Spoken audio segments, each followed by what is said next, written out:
आज के इस वीडियो में 14 जून के इंपॉर्टेंट करंट अफेयर्स को हम लोग कवर करेंगे। तो देखिए हमारा पहला और बड़ा ही इंपॉर्टेंट प्रश्न है ये तो कि अभी हाल ही में किसने फ्रेंच ओपन में वुमेन सिंगल का टाइटल जीत लिया। तो आंसर होगा इसका बारबरा क्राजिकोवा ने।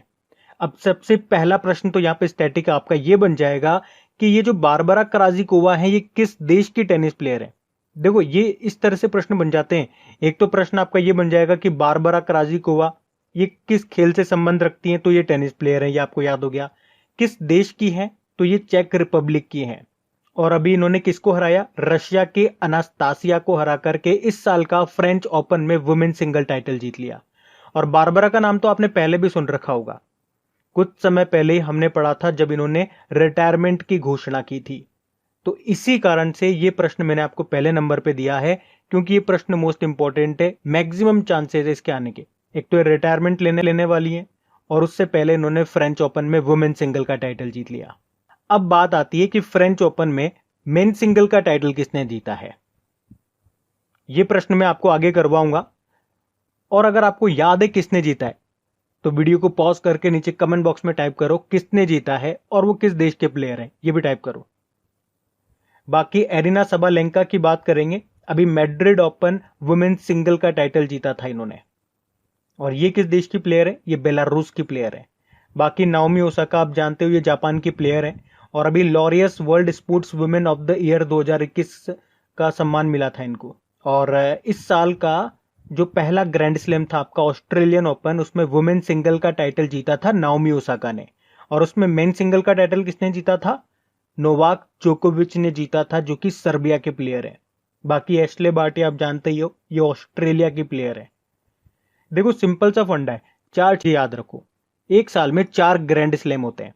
पहला होता है ऑस्ट्रेलियन ओपन, फिर होता है फ्रेंच ओपन जिसको रोलैंड गैरोस भी बोलते हैं, तीसरा होता है विंबलडन ओपन, और चौथा होता है यूएस ओपन। यहां से यह प्रश्न पूछा जाता है आपके एग्जाम में कि कौन सा ग्रैंड स्लैम किस कोर्ट पे खेला जाता है। तो देखो ऐसे याद रख लो, पहला और आखिरी वाला ऑस्ट्रेलियन ओपन यूएस ओपन ये हार्ड कोर्ट पे होता है, फ्रेंच ओपन आपका क्ले कोर्ट पे होता है। तो अभी ये जो फ्रेंच ओपन है ये क्ले कोर्ट पे हुआ है। विंबलडन ओपन आपका ग्रास कोर्ट पे होता है।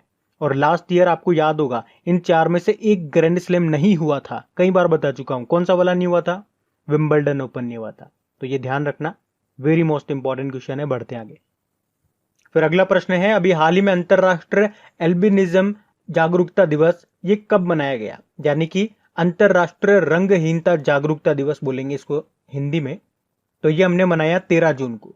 तो संयुक्त राष्ट्र हर साल 13 जून को इंटरनेशनल एल्बिनिज्म अवेयरनेस डे के रूप में मनाता है। और इस बार की थीम क्या है, स्ट्रेंथ बियॉन्ड ऑल ऑड्स। तो ये जो दिन है ये एल्बिनिज्म यानी कि रंगहीनता, इससे पीड़ित लोगों के मानवाधिकारों के बारे में जागरूकता फैलाने के लिए मनाया जाता है। तो सिंपल सा याद रखना है, इंटरनेशनल एल्बिनिज्म अवेयरनेस डे, अंतरराष्ट्रीय रंगहीनता जागरूकता दिवस 13 जून को मनाया जाता है। थीम क्या है इस बार की, स्ट्रेंथ बियॉन्ड ऑल ऑड्स। चलिए अब बात करते हैं कि जून के महीने में हमने कौन कौन से इंपॉर्टेंट डे मनाए हैं। तैयार हैं आप लोग, अगर आपको याद है तो साथ साथ बोलते हुए चलना। देखो 1 जून को हमने वर्ल्ड मिल्क डे मनाया, 1 जून को ही ग्लोबल डे ऑफ पेरेंट्स के रूप में मनाया जाता है, 2 जून को तेलंगाना का स्थापना दिवस होता है, 3 जून को वर्ल्ड बाइसिकल डे मनाया था, 5 जून को वर्ल्ड एनवायरनमेंट डे मनाया गया, फिर 7 जून को वर्ल्ड फूड सेफ्टी डे विश्व खाद्य सुरक्षा दिवस मनाया, 8 जून को वर्ल्ड ओशियन डे विश्व महासागर दिवस के रूप में मनाया, फिर 9 जून आया विश्व प्रत्यायन दिवस के रूप में मनाया, यानी कि वर्ल्ड एक्रेडिटेशन डे के रूप में मनाया। फिर 12 जून को हमने बाल श्रम के खिलाफ विश्व दिवस यानी कि world day against child labour के रूप में मनाया था। और अभी 13 जून को हम लोग अंतरराष्ट्रीय एल्बिनिज्म अवेयरनेस डे, अंतरराष्ट्रीय रंगहीनता जागरूकता दिवस के रूप में मना रहे हैं। अभी तक जून के जितने भी इंपॉर्टेंट डेज आए हर बार मैंने आपको रिवाइज करा है, तो ये सारे डे आपको याद हो जाने चाहिए। नहीं याद है तो इनको बार बार लिखो और साथ के साथ याद करते हुए चलो। मंथ के एंड की मत सोचना कि मंथ का एंड पूरा हो जाएगा उसके बाद याद करने बैठेंगे, बहुत वर्कलोड बढ़ जाएगा आपका। अभी हम बढ़ते आगे। फिर बताइए हाल ही में फुटबॉल एसोसिएशन की पहली महिला अध्यक्ष कौन बनी है, तो आंसर होगा डेबी हैविट। तो अभी इंग्लिश फुटबॉल एसोसिएशन ने डेबी हैविट को 158 साल पहले 158 ईयर पहले गठित इस खेल की राष्ट्रीय संस्था की पहली महिला प्रमुख के रूप में चुना है। और ये किनका स्थान लेंगी डेबी हैविट, ये ग्रेग क्लार्क का स्थान लेंगी। तो सिंपल सा याद रखना, इंग्लिश फुटबॉल एसोसिएशन की ये पहली महिला अध्यक्ष होंगी डेबी हैविट। बाकी सूरज सिंह माथुर की बात करेंगे, अभी स्वतंत्र भारत के पहले ओलंपियन थे, अभी इनका निधन हो गया। मार्था कुम की बात करेंगे, अभी ये केन्या की पहली महिला चीफ जस्टिस बनी है। और डॉक्टर पैट्रिक अमूथ, ये भी केन्या के हैं और ये अभी क्या बने थे, वर्ल्ड हेल्थ ऑर्गेनाइजेशन के कार्यकारी बोर्ड के ये अध्यक्ष बने हैं। और इन्होंने किनका स्थान लिया, डॉक्टर हर्षवर्धन का इन्होंने स्थान लिया है। अच्छा देखो, फुटबॉल की बात आती है तो आपको 2-4 पॉइंट बताता हूं जो आपको याद होने चाहिए, आपके एग्जाम पॉइंट ऑफ व्यू से इंपॉर्टेंट है। फीफा का हेडक्वार्टर कहां पर है, एक तो ये याद रख लो, ज्यूरिख स्विट्जरलैंड में है, जिसके वर्तमान में प्रेसिडेंट है ज्ञानी इन्फेनिटो। बाकी इस बार कोपा अमेरिका की मेजबानी कौन सा देश कर रहा है, वैसे तो अर्जेंटीना और कोलंबिया करने वाले थे, लेकिन अब वो नहीं कर रहे हैं, ब्राजील कर रहा है, ये याद रखना एक तो। उसके अलावा FIFA under 17 women's world cup ये होंगे कहां पे, भारत में होंगे। कब होंगे, 2022 में। और FIFA under 20 women's world cup ये भी 2022 में होंगे, ये कोस्टा रिका में होंगे। महिलाओं के वर्ल्ड कप की बात हो गई। और इसी तरह से पुरुषों में बात करेंगे कि FIFA under 17 mains world cup ये होंगे 2023 में पेरू में। और FIFA under 20 mains world cup ये इंडोनेशिया में होंगे 2023 में ही। तो इतना सा आप यहां से याद रख लेना। बढ़ते हैं आगे। देखिए फिर अगला प्रश्न क्या है, हाल ही में जारी कॉर्सेरा की वैश्विक कौशल रिपोर्ट यानी कि ग्लोबल रिपोर्ट 2021 में भारत किस स्थान पर रहा है, तो आंसर होगा 67 नंबर पर रहा है।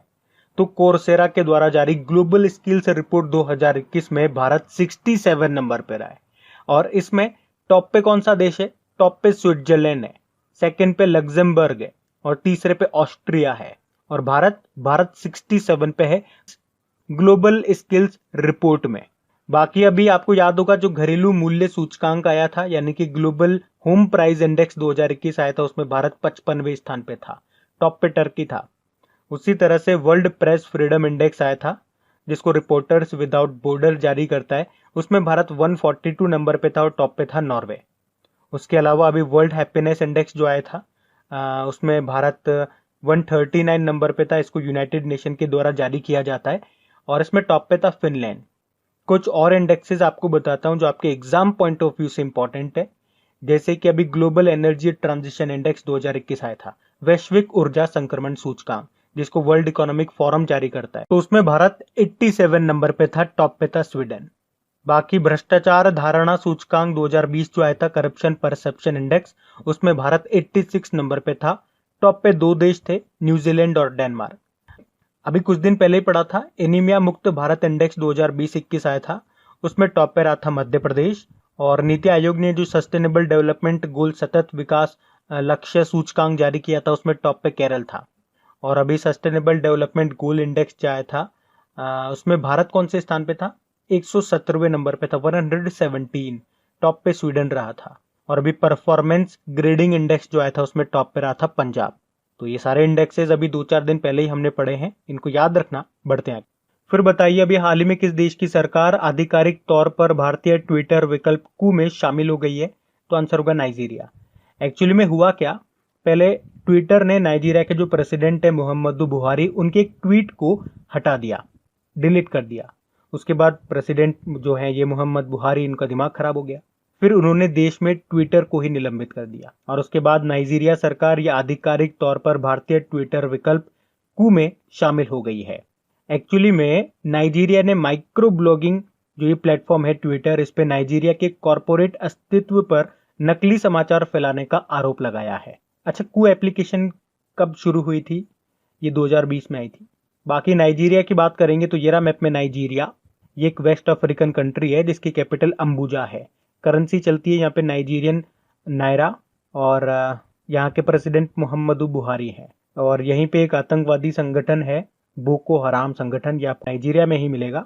और नाइजीरिया से एक मोस्ट इंपॉर्टेंट क्वेश्चन आपको याद रखना है जो आपके एग्जाम में डेफिनेटली आएगा, एनगोजी ओकोंजो इवेला का नाम, क्योंकि अभी वर्ल्ड ट्रेड ऑर्गेनाइजेशन की ये पहली महिला डायरेक्टर जनरल बनी है, ये नाइजीरिया से ही है, तो ये प्रश्न आएगा।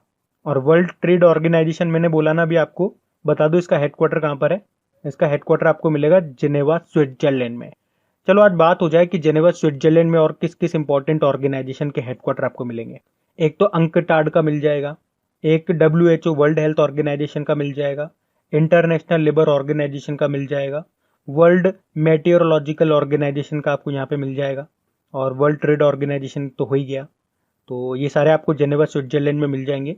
एक वर्ल्ड इंटेलेक्चुअल प्रॉपर्टी ऑर्गेनाइजेशन का भी यहीं पे मिलेगा, ये भी इंपॉर्टेंट ऑर्गेनाइजेशन है। तो ये सारे पॉइंट ध्यान रखना आप। बढ़ते हैं आगे। अच्छा फिर बताइए, अभी हाल ही में किसने क्रिकुरु नाम से क्रिकेट कोचिंग वेबसाइट को शुरू किया है? तो आंसर होगा वीरेंद्र सहवाग ने। तो अभी भारत के पूर्व सलामी बल्लेबाज वीरेंद्र सहवाग ने देश के युवाओं को ऑनलाइन क्रिकेट कोचिंग देने के लिए ये क्रिकुरु नाम से एक वेबसाइट और एप्लीकेशन को लॉन्च किया है, और इसे उन्होंने भारत के पूर्व बल्लेबाजी कोच संजय बांगड़ के साथ मिलकर के तैयार किया है। और इसमें आपको AB de Villiers, Brian Lara, Chris Gayle, Dwayne Bravo, Harbhajan Singh, Jonty Rhodes, ये महान खिलाड़ियों से सीखने को मिलेगा। ये सिखाएंगे आपको ऑनलाइन। तो याद रखना, ये देश की पहली आर्टिफिशियल इंटेलिजेंस से सक्षम कोचिंग वेबसाइट है, जिसका उद्देश्य है युवा खिलाड़ियों के लिए व्यक्तिगत लर्निंग अनुभव प्रदान करना। अब ऑनलाइन क्रिकेट सीखोगे आप। बाकी सचिन तेंदुलकर अभी पेटीएम फर्स्ट गेम्स के ब्रांड एम्बेसडर बने थे। Ravindra Jadeja sports wear brand है आसिक्स, ये इसके ब्रांड एम्बेसडर बने थे। रोहित शर्मा एक स्पोर्ट आईवियर ब्रांड है ओकले, उसके ब्रांड एम्बेसडर बने थे। बढ़ते आगे। फिर बताइए, अभी संयुक्त राष्ट्र के अगले महासचिव के रूप में किसके नाम की सिफारिश की गई है? तो आंसर होगा एंटोनियो गुतेरेस। और वैसे अभी यूनाइटेड नेशन के महासचिव है कौन? यही है, एंटोनियो गुतेरेस। और अब इनका जो ये दूसरा कार्यकाल है, ये 1 जनवरी 2022 से शुरू होगा। और ये है कहां से? ये पुर्तगाल से है। अच्छा, अगर आपसे एग्जाम में मान लो पूछ लिया जाए कि संयुक्त राष्ट्र के पहले महासचिव का नाम क्या है? तो आंसर होगा ट्रिगवेली, ये नॉर्वे से थे। बाकी अब्दुल्ला शाहिद, ये यूनाइटेड नेशन जनरल असेंबली के 76वें सेशन के नए अध्यक्ष बने हैं। ये मालदीव के विदेश मंत्री हैं। अभी के नागराज नायडू का नाम हमने पढ़ा था, ये संयुक्त राष्ट्र में भारत के उप स्थायी प्रतिनिधि हैं। इनका नाम हमने पढ़ा क्यों था? क्योंकि ये अभी जो ये है ना अब्दुल्ला शाहिद, इनके निजी सचिव बने हैं, जिन्हें कहा जाता है शेफ दे कैबिनेट। और डेविड डायोप, ये अंतरराष्ट्रीय बुकर पुरस्कार 2021 जीता है। इन्होंने बड़ा इंपॉर्टेंट नाम है, फ्रांस के हैं ये, और इन्होंने अपने novel at night all blood is blank के लिए ये सम्मान जीता है। अच्छा देखो, अभी आपको याद होगा, अभी Bharat United nation economic and social council यानी कि संयुक्त राष्ट्र आर्थिक और सामाजिक परिषद में शामिल हुआ है। कितने सालों के लिए? 3 सालों के लिए, 2022 से लेकर 2024 तक के लिए। और United nation economic and social council का हेडक्वार्टर न्यूयॉर्क में है, जिसमें 54 सदस्य हैं। और देखो, हेडक्वार्टर याद रखने की आपको जरूरत नहीं है, मैंने आपको बताया था पहले भी यूनाइटेड नेशन के 6 अंग, 6 बॉडी है, जिसमें से सभी का हेडक्वार्टर न्यूयॉर्क में आपको मिल जाएगा। लेकिन केवल एक बॉडी ऐसी है जिसका हेडक्वार्टर आपको न्यूयॉर्क के बाहर मिलेगा, और वो है इंटरनेशनल कोर्ट, और उसका हेडक्वार्टर कहां पर है? हेग, नीदरलैंड में है। चलो एक और प्रश्न का जवाब दो। अभी यूनाइटेड नेशन सिक्योरिटी काउंसिल में जो भारत है, ये किस देश के स्थान पर चुना गया है? भारत को किस देश के स्थान पर चुना गया था अगले 2 सालों के लिए? 8वीं बार चुना गया है। तो आंसर होगा इंडोनेशिया। तो इतना आप याद रखना। बढ़ते आगे। फिर बताइए, हाल ही में अंतरराष्ट्रीय तैराकी महासंघ के नए अध्यक्ष के रूप में किसे चुना गया है? तो आंसर होगा हुसैन अल मुसल्लम को। तो अभी हुसैन अल मुसल्लम, इन्हें अंतरराष्ट्रीय तैराकी महासंघ, जिसे इंग्लिश में बोलते हैं फिना, यानी कि इंटरनेशनल स्विमिंग फेडरेशन का अध्यक्ष चुना गया है। ये है कहां से? ये कुवैत से है। अच्छा, बाकी फिना का हेडक्वार्टर कहां पर है? यानी कि इंटरनेशनल स्विमिंग फेडरेशन का हेडक्वार्टर आपको मिलेगा लाउजेन, स्विट्जरलैंड में। यहीं पे आपको इंटरनेशनल ओलंपिक कमेटी का हेडक्वार्टर भी मिलेगा। बाकी नरेंद्र बत्रा, आपको याद होगा, अभी इंटरनेशनल हॉकी फेडरेशन के ये दोबारा से अध्यक्ष चुने गए थे। हेमंत बिस्वा शर्मा की बात करेंगे, वैसे ये अभी बैडमिंटन एसोसिएशन ऑफ इंडिया के अध्यक्ष हैं, जिनको अभी 2021 से 2025 तक के लिए बैडमिंटन वर्ल्ड फेडरेशन का सदस्य चुना गया। और मेघा राजगोपालन की बात करेंगे तो भारतीय मूल की पत्रकार हैं ये, और जिन्होंने अभी 2021 के लिए पुलित्जर पुरस्कार जीता है इंटरनेशनल रिपोर्टिंग कैटेगरी में। इनके अलावा एक और भारतीय मूल के व्यक्ति हैं जिन्होंने इस साल का पुलित्जर पुरस्कार जीता। उनका नाम क्या है? नील बेदी। उन्हें स्थानीय रिपोर्टिंग कैटेगरी में यह अवार्ड मिला। तो पुलित्जर पुरस्कार ये दुनिया भर में पत्रकारिता जगत का सबसे बड़ा पुरस्कार है। तो इन दोनों के नाम आप याद रखना। बढ़ते हैं आगे। फिर बताइए, हाल ही में किसने फ्रेंच ओपन 2021 में पुरुष एकल का खिताब जीता है, मेन सिंगल टाइटल? तो आंसर होगा नोवाक जोकोविच ने। और ये किस देश के प्लेयर है? ये सर्बिया के टेनिस प्लेयर है। अच्छा, फर्स्ट वाले क्वेश्चन में मैंने आपको बताया था कि कौन सा ग्रैंड स्लैम किस कोर्ट पे खेला जाता है, तो बताओ फ्रेंच ओपन ये किस कोर्ट पे खेला जाता है? ये क्ले कोर्ट पे खेला जाता है। और किंग ऑफ क्ले कोर्ट किसे कहा जाता है? राफेल नडाल को। और अभी राफेल नडाल को हरा करके ही नोवाक जोकोविच ने ये फ्रेंच ओपन में मेन सिंगल का टाइटल जीत लिया है। राफेल नडाल ये स्पेन के टेनिस प्लेयर हैं और नोवाक जोकोविच ये सर्बिया के हैं। नंबर 1 टेनिस प्लेयर हैं ये। बाकी देखो, नोवाक जोकोविच के बारे में आपको बता ही चुका हूं फर्स्ट वाले क्वेश्चन में। इस साल का जो ऑस्ट्रेलियन ओपन हुआ था उसमें मेन सिंगल का टाइटल इन्होंने जीता था। और वुमेन सिंगल का किसने जीता था? नाओमी ओसाका ने, वो जापान की है। राफेल नडाल मैंने आपको बता दिया स्पेन के प्लेयर हैं। इस साल का इटालियन ओपन 2021 में मेन सिंगल का टाइटल जीता, ये भी याद रख लो। और इटालियन ओपन जो हुआ था इस साल, उसमें वुमेन सिंगल टाइटल किसने जीता था? पोलैंड की ईगा स्वीटेक ने जीता था। बाकी राफेल नडाल ने इस बार 12वीं बार बार्सिलोना ओपन टाइटल भी जीता और Laureus world sports man of the year का अवार्ड मिला था इनको। फर्स्ट वाले क्वेश्चन में हमने देखा था Laureus world sports women of the year का अवार्ड किसे मिला था? नाओमी ओसाका को। बाकी अलेक्जेंडर ज्वेरेव, अभी इन्होंने मैड्रिड ओपन में मेन सिंगल टाइटल जीता था, ये जर्मनी के प्लेयर हैं। और रॉजर फेडरर ये स्विस प्लेयर हैं, स्विट्जरलैंड के। स्विट्जरलैंड में इन्हीं के नाम का सिक्का चलता है। सिक्का छप चुका है इनके नाम का। बढ़ते आगे। फिर बताइए, अभी 11 जून 2021 से शुरू हुआ जो G7 समिट है उसकी थीम क्या है? तो आंसर होगा बिल्ड बैक बेटर। तो G7 संगठन, इसकी स्थापना होती है 1975 में और ये इस बार इसका 47वां समिट है, 47th समिट। और ये कहाँ पे हुआ? ये इंग्लैंड में हुआ। 11 से 13 जून तक ही चला और इसकी थीम रही बिल्ड बैक बेटर। और चलो मुझे बताओ, G7 ग्रुप में क्या भारत सदस्य है इसका? तो भारत वैसे तो इसका सदस्य नहीं है, लेकिन गेस्ट अपीयरेंस के रूप में इसको बुलाया जाता है। तो इसमें भारत के प्रधानमंत्री नरेंद्र मोदी ने इसमें वर्चुअल तरीके से पार्टिसिपेट किया और वहाँ पे उन्होंने जब भाषण दिया तो वन अर्थ वन हेल्थ का मंत्र दिया। अच्छा, फिर G7 में कौन कौन से देश इसके मेंबर हैं? तो देखो, इसे एक तरीके से आप याद रख लो, एक लाइन आप याद रख लो, जैसे कि जूस पीना है आपको जूस पीना है, लेकिन किसके साथ पीना है? आपको GF के साथ, आपको अपनी गर्लफ्रेंड के साथ जूस पीना है, ऐसे याद रख लो। तो JUICE जूस पीना है, किसके साथ पीना है? GF के साथ। तो J से हो गया जापान, U से हो गया USA, I से हो गया इटली, C से हो गया कनाडा, E से हो गया इंग्लैंड यानी कि UK, G से हो गया जर्मनी और F से हो गया फ्रांस। तो ये सारे मेंबर कंट्रीज हैं आपके G7 के। भारत इसका मेंबर नहीं है, तो ये आपको ध्यान रखना है। अच्छा, आप तो ये बताओ कि 2020 में G20 जो समिट थी वो कहाँ पे हुई थी, यानी कि उसकी अध्यक्षता किसने की थी? सऊदी अरब ने। और इस साल G20 की अध्यक्षता किसके पास है? तो आंसर होगा इटली के पास है। और 2022 में इंडोनेशिया के पास होगी और 2023 में होगी भारत के पास। लेकिन भारत के पास क्या अभी किसी की अध्यक्षता है? तो आंसर होगा ब्रिक्स। 2021 में ब्रिक्स की अध्यक्षता भारत के पास है। मतलब ब्रिक्स की अब जो भी मीटिंग होगी, बताया था मैंने आप लोगों को, विदेश मंत्रियों की होगी, रक्षा मंत्रियों की होगी, वित्त मंत्रियों की होगी, वो सब भारत में होगी इस साल। और आसियान इसकी जो मीटिंग होगी जिसकी अध्यक्षता कौन कर रहा है? ब्रुनेई कर रहा है, 2021 में बात कर रहे हैं। जबकि संघाई कोऑपरेशन ऑर्गेनाइजेशन 2021 की अध्यक्षता कर रहा है इस बार ताजिकिस्तान। तो ये भी आप ध्यान रख सकते हैं, क्या है, रखना है आपको, है ना। बढ़ते हैं आगे। फिर बताइए, हाल ही में अभी ICICI बैंक इसके पार्ट टाइम चेयरमैन के रूप में फिर से किसे नियुक्त किया गया है? तो आंसर होगा GC चतुर्वेदी को। तो अभी RBI ने गिरीश चंद्र चतुर्वेदी को फिर से ICICI बैंक के अंशकालिक अध्यक्ष यानी कि पार्ट टाइम चेयरमैन के रूप में नियुक्त किया है। कितने सालों के लिए? 3 सालों के लिए। बाकी CS घोष ये बंधन बैंक के MD CEO बने, फिर से बने हैं। और विश्ववीर आहूजा अभी RBL बैंक के फिर से MD CEO बने ये। और वैशाली हिवासे ये बॉर्डर रोड ऑर्गेनाइजेशन की पहली महिला कमांडिंग ऑफिसर बनी है। अच्छा, ICICI बैंक का हेडक्वार्टर कहाँ पर है? मुंबई में है। MD CEO उसके संदीप बख्शी हैं। इसकी टैगलाइन होती है, हम है ना ख्याल आपका। अभी आपको याद होगा, ICICI बैंक ये स्विफ्ट GPI इंस्टेंट सुविधा को शुरू करने वाला विश्व का दूसरा और एशिया का पहला बैंक बना है।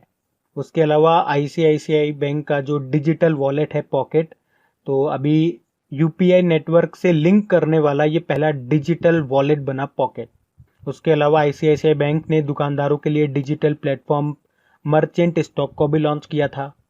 अभी ये फास्टैग जारी करने के लिए फ़ोन पे के साथ साथ और गूगल पे के साथ समझौता करने वाला पहला बैंक बना है। उसके अलावा एमएनसी कंपनियों के लिए इनफाइनाइट इंडिया नाम से एक ऑनलाइन प्लेटफॉर्म भी इसने लॉन्च किया था। बाकी किसानों की क्रेडिट योग्यता का आकलन करने के लिए सैटेलाइट डेटा का उपयोग करने वाला भी ये पहला बैंक ही है। याद रखना ये सारे पॉइंट। बढ़ते हैं आगे। अच्छा, फिर बताइए, हाल ही में इलाहाबाद हाईकोर्ट के मुख्य न्यायाधीश के रूप में किसे नियुक्त किया गया है? तो आंसर होगा संजय कुमार यादव को। तो अभी हमारे जो राष्ट्रपति हैं रामनाथ कोविंद जी, उन्होंने संजय कुमार यादव को इलाहाबाद हाईकोर्ट के नए चीफ जस्टिस के रूप में नियुक्त किया है। बाकी रणजीत सिंह डिसाले, ये बड़ा इंपॉर्टेंट नाम है। एक तो 2020 में ग्लोबल टीचर पुरस्कार पाने वाले ये पहले भारतीय बने थे। उसके अलावा अभी विश्व बैंक के शिक्षा सलाहकार के रूप में इनको चुना गया है।